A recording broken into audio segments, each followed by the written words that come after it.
الإعلام السعودي إيش حط؟ ما خلى فيه، ما حط.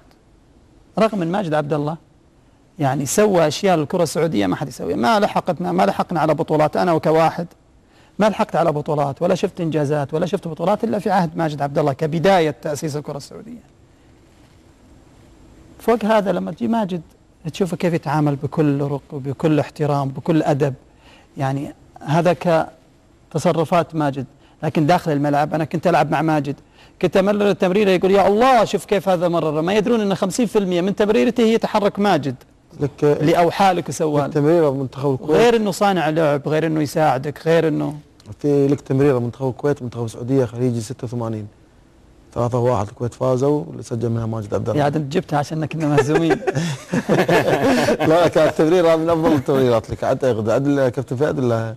والله يعني صحيح أنا ما أتفق معك. الظاهر كانت في الوقت الضائع ما عاد تعني لي شيء، عشان كذا يمكن حتى بشريطي أنا ما حطيتها يمكن التمرير لأن أولا كانت يعني الدقيقة 45 الشوط الثاني. بس شلون التمريرة شلون كانت يعني؟ والله شوف هي من تحرك ماجد والله يجبرك يعني ماجد ما شاء الله تبارك الله من اللي يوحي لك يعني. تحية خاصة وكبيرة. هذا كله مسجات، هذا ترى غش بتليفونه. حسين مدير المنتخب يسلم عليك ويقول لك حياك الله بين اخوانك. ما نزل لك يطول عمره. وترى انا نسيت في البداية الله يحييك اني ابارك لكم يشهد الله. يعني انا تابعت المباراة الأخيرة لمنتخب الكويت ولا هي بغريبة ومستغربة انها ترجع الكرة الكويتية في الوقت يعني بوقت سريع. يعني ما شاء الله حتى مواهبكم يعني عيال عنزي عندكم عبد العزيز عندكم فهد يعني ما شاء الله من النوع اللي اعتقد انهم بيكون لهم مستقبل كبير. تبارك لنا بارك لكم برا لكن على الهواء ما بارك. الناس ما يدرون الاخوان الكويتيين الحين بارك لنا اول ما جاء. وانا اتمنى بكل قلبي انه رجال الكويت يتحدون في رجل يقيد الرياضه الكويتيه. يعني الرياضه الكويتيه فيها انشقاق من جهات يعني ما ابغى ادخل فيها يمكن انتم شبعتوها طرح، لكن المتضرر هو الكويت. يعني اتمنى انه يعني تتحدون على رجل يعني تبعد السياسه عن الرياضه. هذا شيء معروف. انا اتمنى من كل قلبي ان السياسه تبعد نوعا ما، لانه بتضرر الكويت، بتنعزل الكويت، بتلعب بروحها الكويت. يعني حرام دوله زي الكويت لها انجازاتها وتاريخها الاقليميه والعالميه، انه حرام يعني انها كل ما تجي ترجع تجي كبوات وتأخر هذا الرجوع أو هذا الشيء. أنت بدام جريتنا حق منتخب الكويت نبي شعوركم يعني كمنتخب سعودي يلعب مع منتخب الكويت.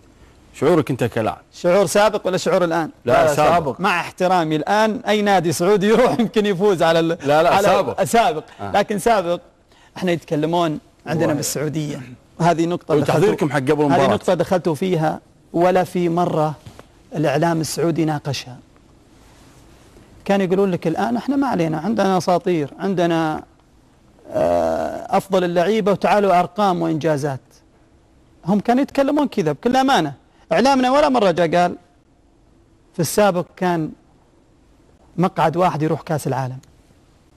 في السابق كانت الكويت والعراق، ماني مكلمك على ايران وعلى كوريا وعلى الصين، لكن خليني اقول لك الكويت والعراق كانوا هذولا فيهم نجوم واساطير مو طبيعيين وعشتها على ايامي. ما حققنا بطولة خليج في وجود الكويت والعراق. كنا لو تعادلنا مع الكويت خذها العراق، تعادلنا مع العراق خذها الكويت، في ظل وجود هالمواهب والنجوم.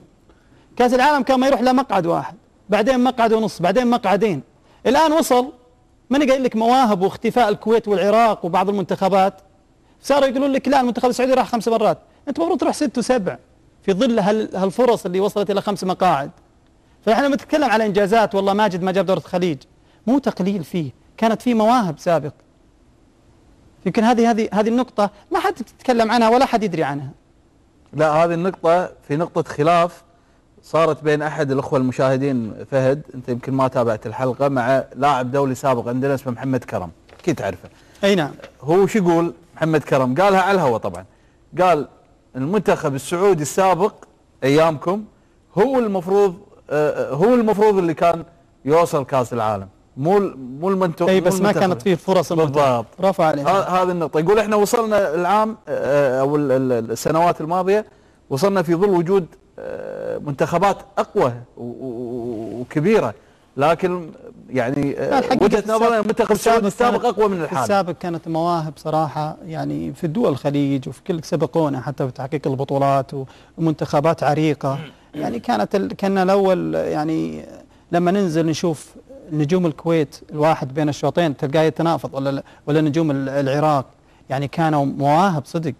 يعني وين كانوا اول اساميهم وبطولاتهم سابقتنا واحنا تونا على جيلنا. هذه شهاده نتسيها. لا بالعكس هذه حقيقه يعني ما فيها شيء. شنو رايك بالقاء كاس الخليج؟ يعني في شخصيه اسيويه كبيره من الاتحاد الاسيوي يقول لازم نلغي كاس الخليج. في وقت ولا ترى فاصل؟ بروح فاصل. بروح فاصل واترك لك الجواب بعد الفاصل. خلكم ويانا بعد الفاصل راح نواصل. جهة اليمين وهجمة خطرة بالعاب بالمرمى وهدف الهدف الأول ملعوبة باتجاه اليمين من خالد الرزاق. ضربة الزاوية العريفي في المرمى جول.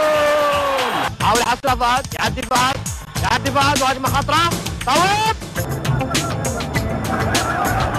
الهريفي إلى مصطفى إدريس. مصطفى للهريفي صدر الهريفي بيحاول يعدي مرة طويلة للهريفي يتقدم الهريفي صار 306 أهداف تلعب الكرة. يا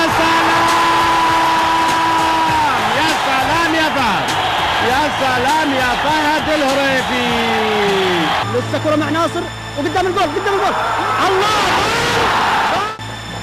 ما يمتص ياخذها فهد الهريفي منه ويحطها على الارض ويلعبها عرضيه تمر قدام ناصر بعد